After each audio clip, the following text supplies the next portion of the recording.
Our lecture today is in MIT 5101. The course title is Computer Applications in Education. That's our course title.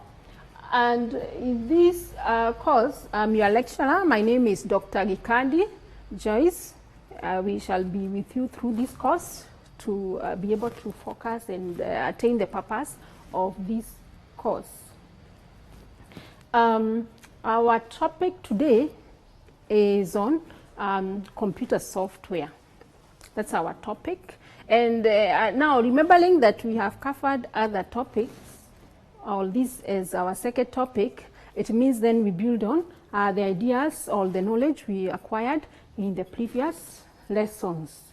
Now, when we talk about computer software, what are we referring to, or what do we want to understand? I recap from the previous lesson. We talked about various components of computers. We had 6 of them, from hardware to computer software, people, data, and the others.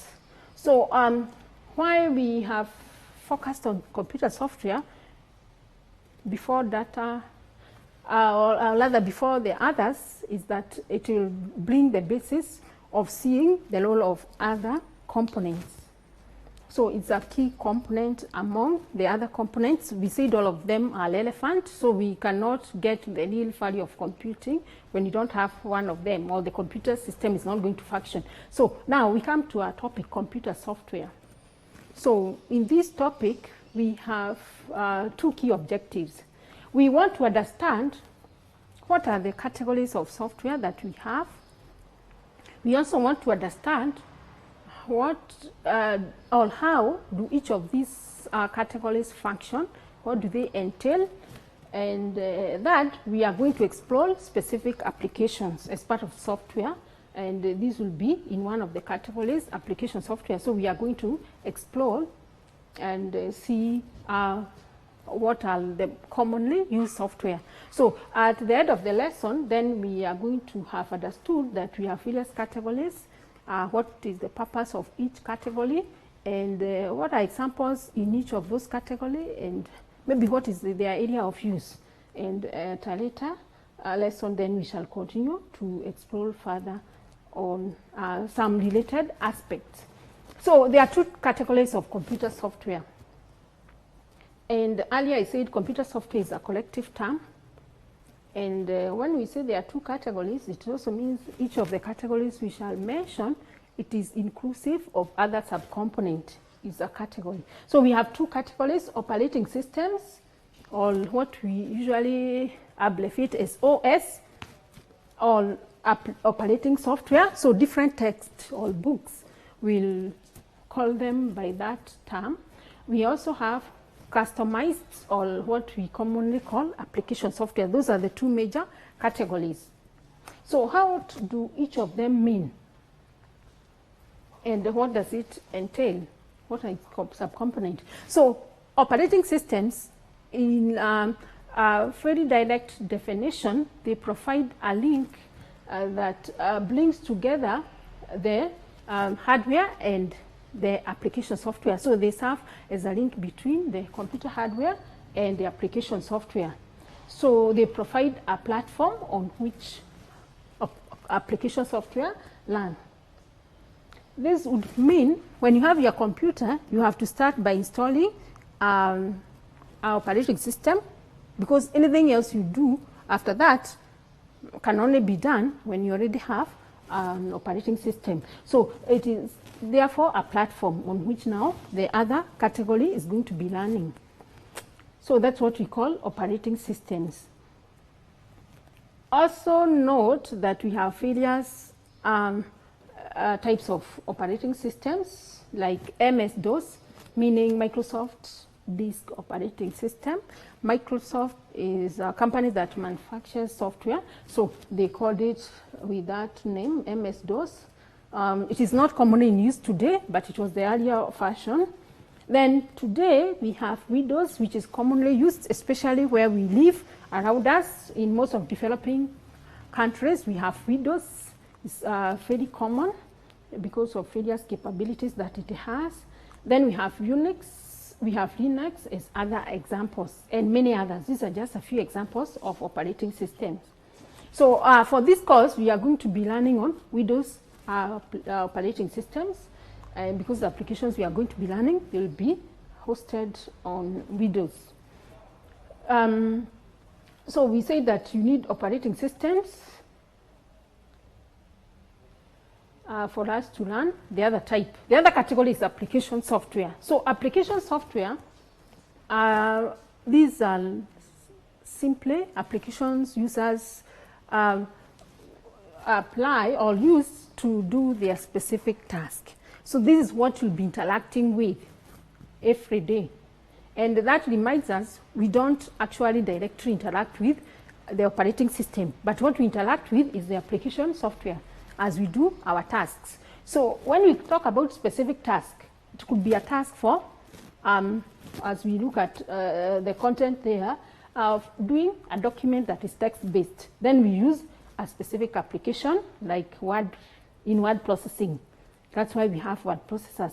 So then it means our specific task is in word processing based on your needs. So when you say specific task, that means they are based on the user needs. Another day, you want to manage some huge tabular data. So then your need will be to manage that content that you have, data that you have connected in, from the field. So then you would say, I will need a spreadsheet because it has a capability, as we are going to be looking at shortly, to allow me manipulate huge tabular data. So another area of application software is database management system. I complete this word, database management system. That would mean you have a system or a need that you want to do and requires a system that allows you to manage your data, how you organize it, how you manipulate it, how you store it, how you retrieve it. So database management, how you integrate it. So database management system allows all those functionalities. We are going to be seeing the capabilities of those systems in a later topic. Then we have presentation software like Microsoft PowerPoint, MS. You know, this means Microsoft as the creator of the software. PowerPoint is one of the most commonly presentation software. It's based on Windows. It is very easy to use. It's easily associated with the functionalities we have in word processing, and therefore, when you learn word processing, it becomes very easy for you to adapt to using PowerPoint. It only brings new capabilities for enriching your presentation, but basically, most of the things you do are based on word processing. We are going to be exploring that further. The next type of application software is what we shall call internet applications services. So all these relates to all applications or technologies based on the internet, because they are based on, or they come as applications. So we shall explore them. There are so many, and others continue to emerge as technologies advance. So our basic one is email. Whether you're in Gmail, Yahoo email, that's an application, internet-based. Search engines like Google Scholar, etc.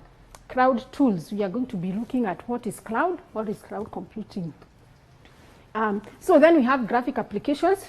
We shall not dwell on that much, but they are meant to allow you do some graphical or create some graphical content.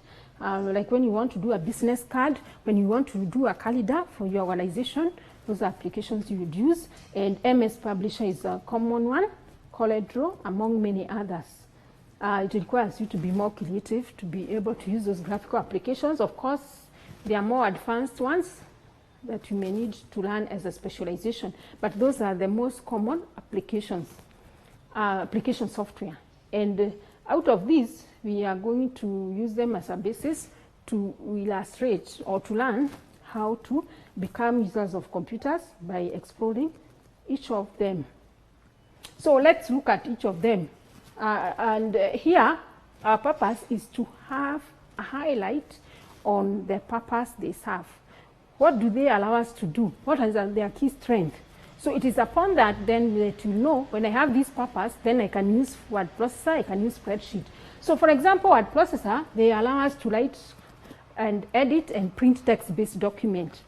So anything that's majorly text, we use that to manipulate it. Means we can format, we can have enhanced editing, and we can continually update.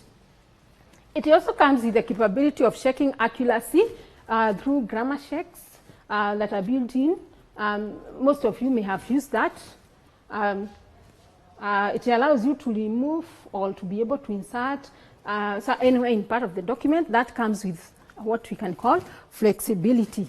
Unlike a document you are doing on a typewriter, when you cannot just imagine you are going to add some content just anywhere. So one processor allows you to do that in a very automated way and a very controlled way, and in a way that you're able to manipulate how your content looks like. Then you also have full control of your page and how you present it. We have functionalities. When you come, we get to practicals, you'll see how to have control of the page layout, etc., by using various commands or features in the program. So you can also merge text. That means you can combine two documents. You can also insert graphics. If they are relevant, you have picked them up, it's part of your thesis work, so then you can insert that. You can have illustrations, etc., and be able to manipulate them as part of your document.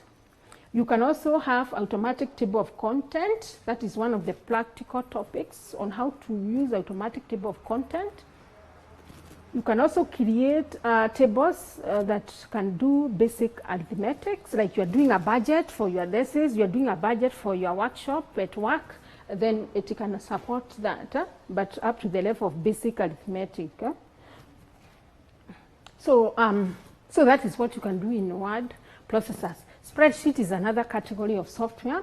So spreadsheets come with key capabilities, and these capabilities means what are the distinguishing characteristics? What do they do best?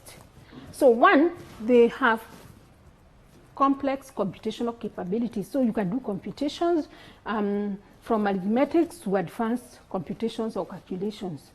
So those things you'll be exploring through the practical sessions. Then we have management of massive tabular data. You have collected a lot of data that is massive tabular, so you can easily organize it, manage it using an Excel sheet, which is part of spreadsheet software. Data analysis, they come with data analysis capabilities specific to your needs, but of course there could be limitations. Of course today we have more advanced data analysis software, but spreadsheets also has quite some substantial level of data analysis capabilities.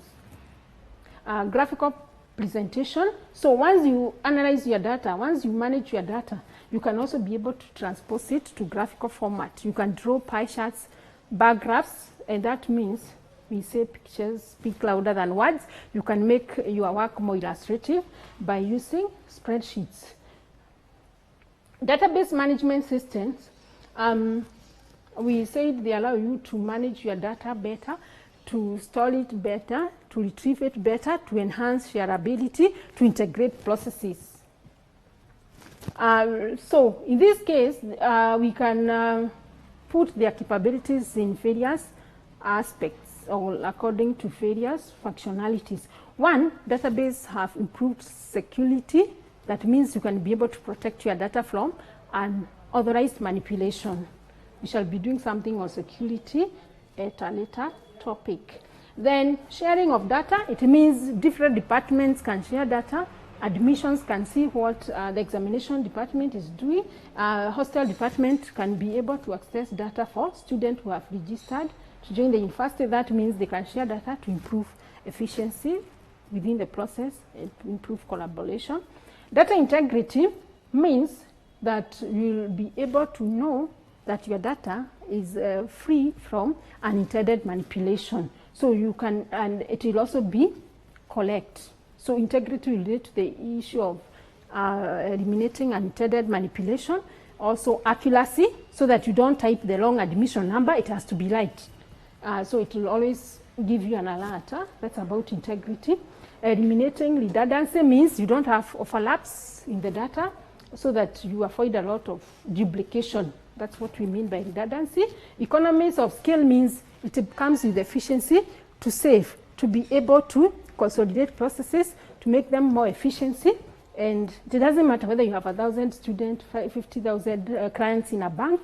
So it will always need one, or it will need one database to manage all those people. As you increase in size, your database will continue to support you, of course, to the capability it is designed for. So that is what they do. Of course, they have limitations on database systems. They can be advanced, and they have continued to advance. They are supporting the modern systems we have. For example, any management information systems has a database behind. And due to these capabilities that are advanced, they're expensive to design and implement. That means you need to invest in them. Then they also require an expert to administer. So you have also to invest in that. Now, as we move towards the end, I want to recap. And as I recap, I also want us to get some exercise to do, or an assignment that we shall have to engage with as we move forward to enhance our understanding. So one of the assignment I want to give, I want you to focus on presentation software as part of the assignment. Remember, we didn't mention a lot about them. So I want you to draw. So read more about them and then draw what are their key capabilities. I already mentioned they are closely associated with word processors, but identify their key capabilities just like we have done for the other software. So identify their key capabilities. That is one of your assignment. So I want to give 2 questions for the assignment. So you explore the purposes and capabilities of presentation software like PowerPoint in a critical manner. The other part is on operating system. So I want you to read further about operating systems and identify specific functionalities within an operating system. What are the various subcomponents that make operating system provide the operating platform? So what are the functionalities within the operating system? So there are sub-elements, and we call them utilities in the operating system. So read more and analyze each of the common utilities we get through operating system, or that is hosted within the operating system. So these are the utilities that are linked to the operating systems, and that way you will have a deeper understanding of why we are saying operating system provides a learning platform. So, and with that, we are able to get to the end of our session, and the only thing that remains for you is, of course, to reflect on whether you can be able to apply that knowledge. As we move on to the other topics, it will form the basis of our other topics that we shall cover in a later session. So focus on your assignment, and we shall revisit that at a later date. So we end our session there. Thank you. These televised lectures supplement our robust online learning going on our MKU online platform. You can view more on our televised lectures via our online platform. We are in a digital era, and Mount Kenya University knows this. The following are the steps to follow so as to complete your online application. Download the application form from the website www.mku.ac.ke. Attach copies of your academic certificates and ID. Pay the application fees via M-Pesa pay bill number 270988. Your ID is the account number. 2,000 shillings is the charge for a postgraduate. You can also deposit in the bank accounts provided on the website. Then email all the above to apply@mku.ac.ke.